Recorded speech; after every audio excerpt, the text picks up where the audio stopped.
오늘의 주요 뉴스입니다. 올해 첫 태풍 우딥이 중국 쪽으로 북상하는 가운데 제주에서는 장마가 시작됐습니다. 올여름 태풍과 무더위 전망은 어떤지 전문가와 함께 이야기 나눠보겠습니다. 지난달 정부가 AI 반도체 분야 추가 경정 예산을 집행하기 전 사업 설명회를 열었습니다.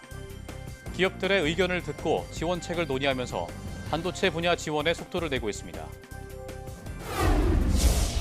사용자의 수면 정보를 토대로 개인의 상태와 반응에 맞춰 상담 방식을 변화하는 인공지능 기술이 개발됐습니다. 연구진은 사용자 수가 증가하고 시간이 지날수록 AI 상담의 정밀도와 개인화 수준이 높아질 것으로 기대했습니다.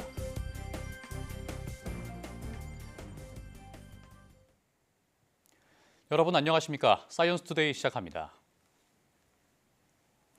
지난달 정부가 AI 반도체 분야 기술 개발과 지원을 위해 494억 원 규모의 추가 경정 예산을 편성했는데요. 본격적인 사업 추진에 앞서 기업들의 의견을 듣고 새로운 지원책을 논의하는 자리가 마련됐습니다. 박나연 기자가 보도합니다. AI 반도체 개발의 국제 경쟁력을 위해 추가 경정 예산으로 편성한 정부가 사업 설명회를 열었습니다. 기업 관계자들을 만나 현장 의견을 듣고 AI 반도체의 상용화를 앞당기기 위해서입니다. 현장에는 사업 참여를 희망하는 반도체 기업과 기관 관계자들이 대거 참석해 열기를 띄웠습니다. 지원 대상은 AI 반도체 설계 8m 기업이 되겠고요. 지원 규모는 저희가 설계 검증 장비를 활용하는 그런 기업을 3개사 정도. 정부가 지원할 사업 분야는 크게 5개로 구성됩니다. AI 컴퓨팅 실증 인프라 고도화와 AX 실증 지원, AI 반도체 사업화 적시 지원과 AI 반도체 해외 실증 지원, 그리고 국산 AI 반도체 기반 디바이스 AX 개발, 실증 분야입니다. 이 중 AI 컴퓨팅 실증 인프라 고도화와 AX 실증 지원, AI 반도체 사업화 적시 지원 사업은 오는 30일까지 공고를 통해 신규 과제 수행자를 모집합니다. 국내 AI 반도체 기업들한테 실질적인 도움이 될 수 있는 그런 사업들을 조속히 발굴을 해서 관련 지원들이 더 확대될 수 있도록, 더 빠르게 확대될 수 있도록 적극 노력하겠습니다. 향후 2차 추경안이 확정된다면 AI 반도체 분야의 추가적인 지원을 통해 기술 개발에 속도를 낼 것으로 전망됩니다. 정부는 기업들과의 긴밀한 소통을 바탕으로 본격적인 지원에 나서 국산 AI 반도체의 상용화를 앞당긴다는 계획입니다. YTN 사이언스 박나연입니다. 최근 SK텔레콤 초고속 인터넷 이용자의 계약 해지가 지연된 것과 관련해 방송통신위원회가 실태 점검에 나섭니다. 앞서 SKT 유심 해킹 사태 여파로 KT와 LG U+로 옮겨가는 이탈자가 늘었지만 SKT 초고속 인터넷 결합 상품 가입자는 원스톱 전환 서비스가 지연되면서 해지에 어려움을 겪었습니다. 원스톱 전환 서비스는 초고속 인터넷 이용자가 다른 통신사로 옮길 때 새로운 통신사에 신청만 하면 개통과 기존 계약 해지가 한 번에 처리되는 서비스입니다. 방통위는 SKT가 정당한 사유 없이 계약 해지를 지연하거나 제한한 사실이 있는지 집중적으로 점검할 계획입니다.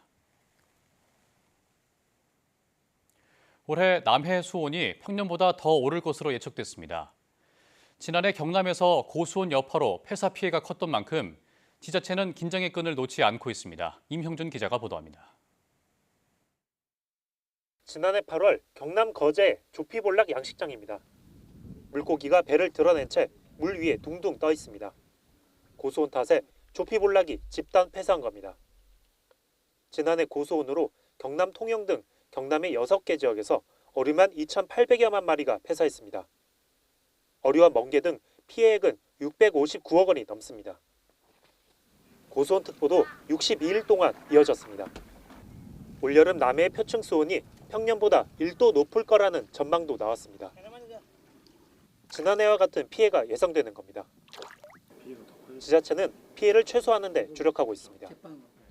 면역 증강제를 올해는 확대해서 작년에 한 3배 정도. 고수온이 특보가 발령되면은 사전 긴급 방류를 할 계획입니다. 그렇게 해서 사전에 폐사율도 줄이면서 해양수산부도 고소온에 약한 수산물인 조피볼락 등을 피해가 발생하기 전에 일찍 출하하라고 어민들에게 권고했습니다.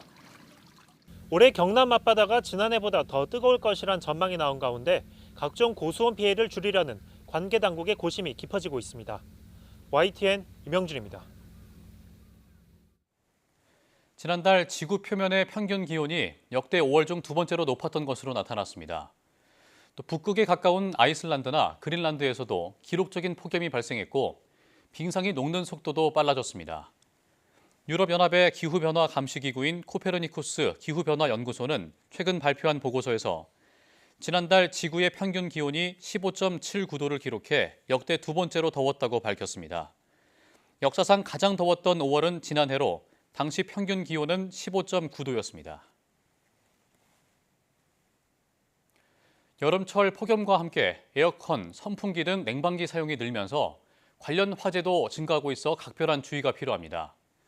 행정안전부 자료에 따르면 2020년부터 2024년까지 에어컨 화재는 약 1.8배, 선풍기 화재는 1.4배 증가했습니다. 특히 더위가 절정에 달하는 8월에 냉방기 화재가 가장 잦았습니다. 화재 원인의 대부분은 전선 훼손, 전기 접촉 불량, 과열 등 전기적 요인이 차지했으며 에어컨의 경우 79%, 선풍기는 66%에 달했습니다. 여름철 유행에 대비해 이달 말까지 연장한 코로나19 고위험군 백신 접종이 다음 주부터 보건소 중심으로 이루어집니다. 질병관리청은 65세 이상과 면역 저하자, 감염 취약시설 입소자 등 코로나19 고위험군이 예방접종을 받으려면 오는 16일부터는 가까운 보건소를 통해 접종 장소를 안내받으라고 밝혔습니다. 백신 접종이 마무리 단계에 접어들어 의료기관마다 재고에 편차가 있고 재접종 사례 등 일부 혼란도 보고돼 접종 체계를 보건소 중심으로 일원화한다고 설명했습니다. 최근 중국과 태국, 대만 등 아시아 지역을 중심으로 코로나19 발생이 증가 추세인 가운데 우리나라는 최근 4주간 입원 환자 수가 100명 안팎을 유지하며 안정적인 수준이 이어지고 있습니다. 식약처가 전국 주요 하수 처리장을 조사해봤더니 5년 연속 필로폰 성분이 검출됐습니다. 특히 인천과 경기 시화 등 외국인 밀집 지역에서 필로폰 사용 추정량이 많았습니다. 황보연 기자가 보도합니다. 식품의약품안전처가 전국 주요 하수 처리장을 대상으로 하수 역학조사를 진행했습니다. 필로폰 성분이 얼마나 포함됐는지 확인하기 위해서입니다. 조사 결과 지난해 전국 17개 시도 하수 처리장 74곳에서 필로폰 성분인 메트암페타민이 모두 검출됐습니다. 하수 속 필로폰이 가장 많은 곳은 인천으로 1000명당 1일 평균 사용 추정량이 27.08mg에 달했습니다. 다음으로 충북 17.39, 경남 11.82, 부산 11.43, 경기 10.54, 서울 10mg 순이었습니다. 특히 인천 남항과 경기 시화 등 외국인 밀집지 12곳의 필로폰 사용 추정량은 전국 평균 대비 141%나 됐습니다. 외국인 마약 사범 증가 추세의 영향인 것으로 보입니다. 2020년부터 지난해까지 5년 연속 조사가 이루어진 34곳의 경우 필로폰 성분이 한 해도 거르지 않고 나왔습니다. 다만 필로폰과 엑스터시, 코카인 등 6종의 합계 사용 추정량은 지난해 15.89mg으로 5년 연속 감소했고 2020년보단 59% 감소한 것으로 파악됐습니다. 식약처는 불법 마약류 분석 성분을 지난해 15종에서 올해 200여 종으로 확대해 추적 조사를 강화할 방침입니다. YTN 황보연입니다. 현재 국내 체종이유 시장의 99%는 수입 카놀라유가 차지하고 있습니다. 농촌진흥청이 수입산 의존도를 낮추기 위해 국산 유채유 생산과 소비 확대에 나섭니다. 최기성 기자가 보도합니다. 유채 씨앗을 50도 이하에서 압착해 기름을 짜내는 모습입니다. 화학적 추출 방법을 쓰는 수입 카놀라유와 달리 국산 유채유는 영양 성분을 보존하는 저온 압착 방식으로 만듭니다. 유채유에 기능성 물질도 많고 좋다고 해가지고 가끔씩 와서 구매를 하고 있는데요. 집에서는 부침이나 계란 후라이 할 때도 많이 사용을 하고 있고요. 하지만 국내 시장에서 국산 유채유 비중은 1% 미만 수준에 불과합니다. 농촌진흥청은 이런 현실을 바꾸기 위해 유채유 생산에 적합한 품종을 개발해 보급하고 있습니다. 기존 육성 품종으로는 중모 7001과 유려 등이 있고 지난해에는 금별, 백운, 다강 새 품종을 새로 개발했습니다. 꼬투리가 굵어서 유채 알갱이가 아주 굵게 나와요. 그리고 10아르당 210kg 정도 수확을 얻을 수가 있어서 좋은 품종이라고 생각합니다. 농진청 분석 결과 국산 유채유에는 식물성 스테롤을 비롯해 토코페롤, 카놀롤 같은 기능성 물질이 많이 들어있는 것으로 나타났습니다. 특히 유려 품종은 오메가9 함량이 74%로 올리브유와 비슷한 수준입니다. 영양 성분뿐만 아니라 조리 특성도 우수하다는 게 농진청 평가입니다.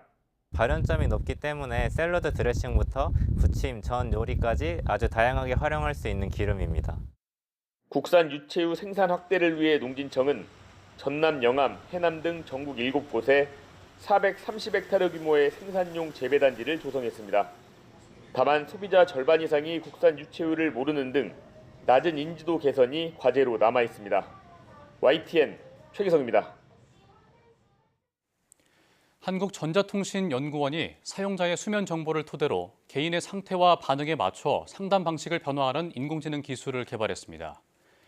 연구진은 먼저 일반인을 대상으로 수면 정보를 수집하고 전문가와의 상담 과정에서 생성된 수면 패턴과 활동량 등 다양한 정보를 통합해 AI 딥러닝 시스템을 구축했습니다.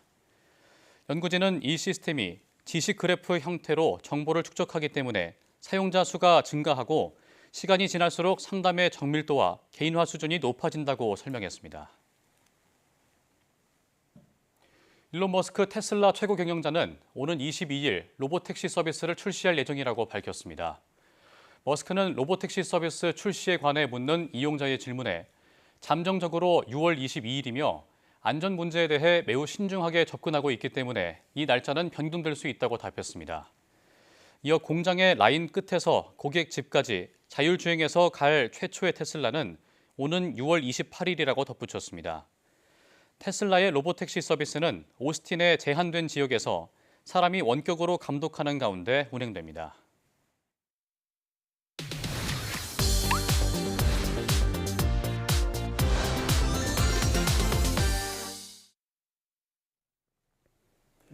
낮 최고 기온이 30도를 웃돌며 덥고 습한 날씨가 이어지는 가운데 올해 첫 태풍이 발생해 북상하고 있습니다. 올여름 더위와 태풍 등 날씨 전망을 김승배 한국자연재난협회 본부장과 함께 자세히 알아보겠습니다. 어서 오십시오. 네. 네, 올해 1호 태풍 우딥이 지금 베트남 인근 해상에서 발생을 했습니다.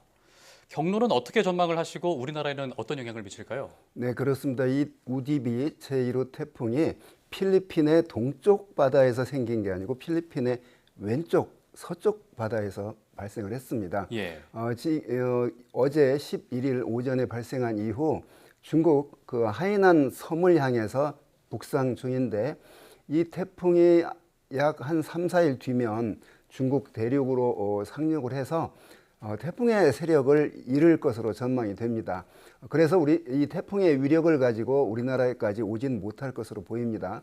그러나 이 태풍이 한 15일경 그 열대저하보로 약해진 뒤에 지금 우리나라 남쪽에 걸쳐 있는 정체전선으로 이 태풍이 몰고 온 다량의 고온다습한 수증기를 공급해주게 되면 이때 또 마침 북쪽에서 상층으로 한기가 내려오게 됩니다. 그러면 이제 15, 16일간 경 많은 비가 올 것으로 보이는데 하여간 이 태풍이 우리나라에 직접 오지는 않는다. 그러나 수증기 공급을 해줄 것이다. 이렇게 예상이 됩니다. 그렇군요.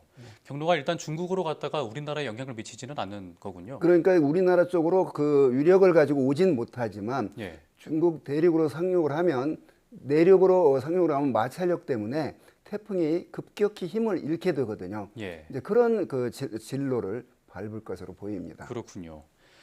올여름 태풍이 우리나라에 얼마나 발생할지도 이제 관심인데 네. 현재까지의 통계와 또 관측 자료를 볼 때 네. 올해 태풍 발생 빈도와 강도 어떻게 예상을 하십니까? 그렇습니다. 올해 그 6월 11일 올해 첫 1호 태풍이 발생을 했거든요. 예. 통상 한 4월, 5월 뭐 이때도 태풍이 발생을 합니다. 우리나라에 오진 못하지만 하여간 올해 첫 태풍 1호 태풍이 예년보다 늦게 발생을 했어요. 원래는 한 2개 내지 3개 정도가 발생을 하는데 이때쯤이면 뭐 3호, 4호가 돼야 되는데 1호 태풍이 생겼거든요. 예. 이례적으로 상당히 태풍이 늦게 발생한 해로 기록이 될 것 같고요. 그렇다고 해서 이 태풍의 총량이 늦게 발생한 만큼 이제 많이 줄어들진 않을 것으로 보입니다. 통상 평년 25개에서 26개 정도가 태풍이 발생을 하는데 뭐 올해 뭐 2-3개 정도 적게 발생을 한다 하더라도 그 중에 2개 내지 3개 정도는 우리나라에까지 접근할 가능성이 있습니다. 그 태풍 전망을 해보면. 네. 예. 그런가 하면 이제 제주에서 첫 장마가 시작됐는데요.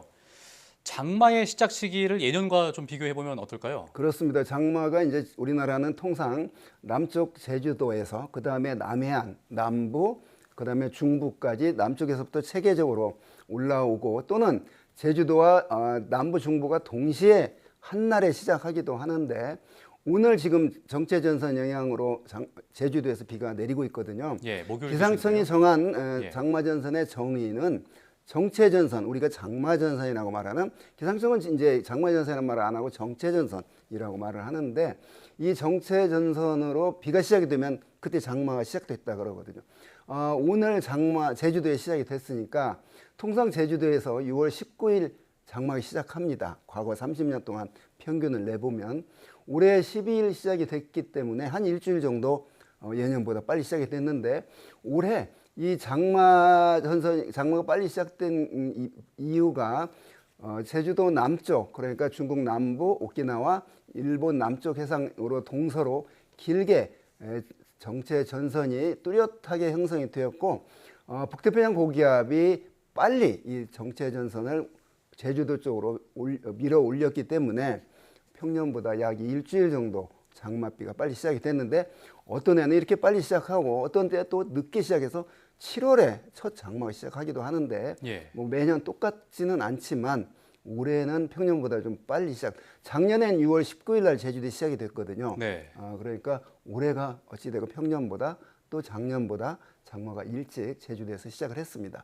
그러고 이제 내일이면 충청 이남 지방, 모레 14일은 전국에서 비가 내리니까 하여튼 제주도에서부터 단계적으로 장마가 시작됐다고 볼 수 있습니다. 예, 잠깐 정리를 해보자면 태풍은 평년보다 좀 늦게 생성이 됐고 네. 장마는 평년보다 좀 이르다 이렇게 네. 지금 정리가 되네요. 그렇습니다. 참 예측하기가 어려운 것 같은데 이번 장마에 얼마나 많은 비가 또 내릴지 또 얼마나 오래 갈지도 관심인데 올여름 장마의 특징은 어떻게 된다고 보세요? 그렇습니다. 그 지구 온난화로 인한 전 지구의 기온이 대기가 따뜻해지고 있거든요. 예. 자, 대기가 따뜻해진다는 얘기는 그 안에 물리적으로 포함할 수 있는 수증기의 양이 늘어납니다. 그러니까 약 1도 기온이 높아지면 약 7%의 수증기, 포함할 수 있는 수증기의 양이 늘어나거든요. 자, 대기 중에 수증기의 양이 늘어난다는 얘기는 비의 원료가 많이 내재가 된다는 얘기거든요. 그래서 그런 어떤 찬 공기와 충돌하게 되거나 비가 내릴 원인만 제공이 되면 이제 여름철에 그 어떤 많은 비가 내릴 수 있는데 예. 특히 우리나라 여름철 강수의 특징이 국지적으로 집중호우가 늘 내려왔습니다. 그런데 최근 들어서 지구 온난화로 인한 기후 변화 여파로 여름철 강수량이 그 집중되는 그 호우성이 커졌습니다. 예를 들면 시간당 100mm 이상 비가 내리는 일수가 작년 2024년 여름 16일이었습니다. 그러면 비가 시간당 100mm 내리게 되면 아무리 인간이 만반의 대비를 하더라도 피해가 날 수 있는 강수량이거든요. 예. 그런 어떤 하수 처리 뭐 이런 여러 가지 등등이 자 이게 과거보다 100mm 시간당 100mm 이상 내린 비가 16회 장마 기간에 9회 내렸거든요. 예. 자 그래서 이제 오늘부터 제주도에서 시작된 장마가 약 7월 하순까지 약 한 달간 지속이 될 텐데 장마라고 해서 매일 비가 오는 건 아니거든요. 그냥 그 정체전선이 올라갔다 또 내려갔다 이러면서 그 정체 전선상으로 기압골이 지나거나 이러면서 이제 비가 강해졌다 소강 상태에 들었다 이러는데 올해 첫 이제 스타트가 됐으니까 올 여름에도 역시 그런 지구 온난화 속에서 대기가 따뜻해지고 바다가 따뜻한 상태가 유지가 되고 있거든요. 네. 그렇기 때문에 올여름에도 그 단시간에 집중돼서 내리는 그런 집중호우가 늘어날 것으로 보입니다. 예. 장마가 끝나고 나면 이제 덥고 습한 찜통 더위가 또 네. 찾아올 텐데 지난해 더위가 10월까지 이어졌었잖아요. 네. 그러면서 좀 힘들었던 기억이 있는데 올해도 이런 이상 고온 현상이 있을까요? 그렇습니다. 여름철에 가장 더웠던 여름 하면 기록으로 보면 1994년 여름이 가장 더웠습니다. 그러고 이제 2018년 여름, 그러고 작년 2024년 여름, 이 세 여름이 아마 우리 대한민국에서 사는 어떤 그 많은 분들이 기억을 뚜렷이 하고 있을 텐데, 자, 기록으로 보면 이제 낮 기온이 33도 이상인 날수를 폭염일수라고 하거든요. 예. 이 폭염일수 기록으로는 2018년이 1위였습니다. 31일. 그러니까 약 한 달간이 낮 기온이 33도 이상인 전국이 1위였거든요. 자, 두 번째 폭염일수가 많은 게 1994년이었거든요. 28.5일. 그 다음에 세 번째가 작년 2024년이었습니다. 예. 반대로 여름철에 또 우리나라 요즘의 특징이 증발량이 많아졌기 때문에 대기가 매우 습합니다. 습도가 높기 때문에 밤에 낮에 기온이 35도 뭐 6도 하다가 올라가다가도 해가 지고 나면 기온이 떨어져야 되는데 최근 여름의 그 더위의 특징이 밤 기온이 떨어지질 않습니다. 대기가 습하기 때문에.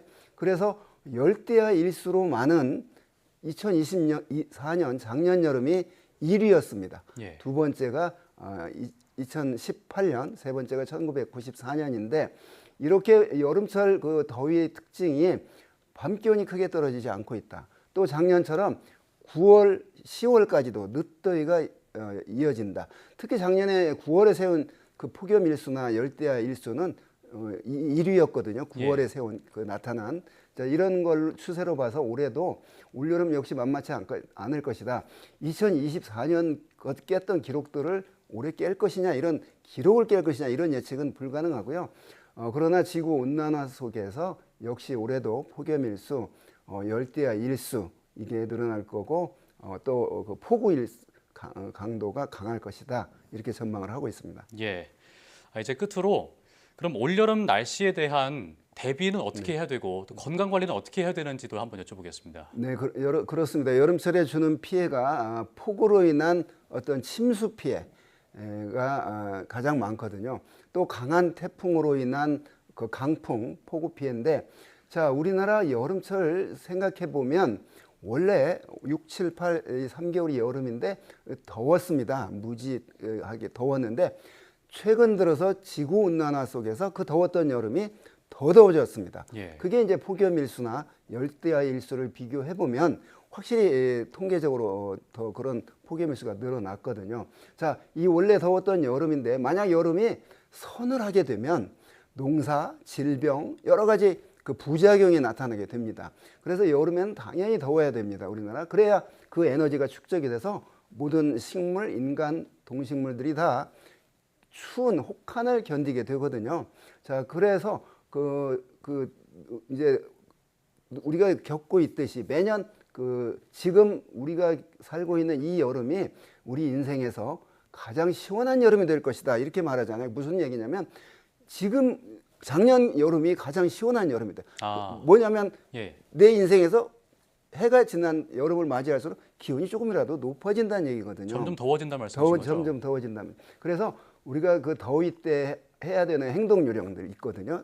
불필요한 외출 삼가고 예. 밖에서 야외 작업할 때는 어떤 그 몸을 식히는 대비를 해야 되고 예. 이런 것들을 잘 지켜서 온열 질환, 그런 열사병 같은 질병이 없어야 되겠고, 저는 이제 덥게 되면 한 겨울을 생각합니다. 영하 15도, 20도의 그 추위를 생각하면 그 더위를 좀 이렇게 마음적으로 상쇄가 되거든요. 예. 한겨울에는 또 역시 반대로 영상 40도를 생각하면 또 덜 춥거든요. 우리가 일체유심조라고 항상 그 더위와 추위는 마음속에 있는 것 같습니다. 그래서 그런 슬기롭게 올여름 무지 더울 거라는 전망은 뭐 굳이 새삼스럽지 않거든요. 건강한 여름 나도록 노력해야 되겠습니다. 네, 알겠습니다. 지금까지 김승배 한국자연재난협회 본부장과 함께 이야기 나눠봤습니다. 오늘 말씀 고맙습니다. 네.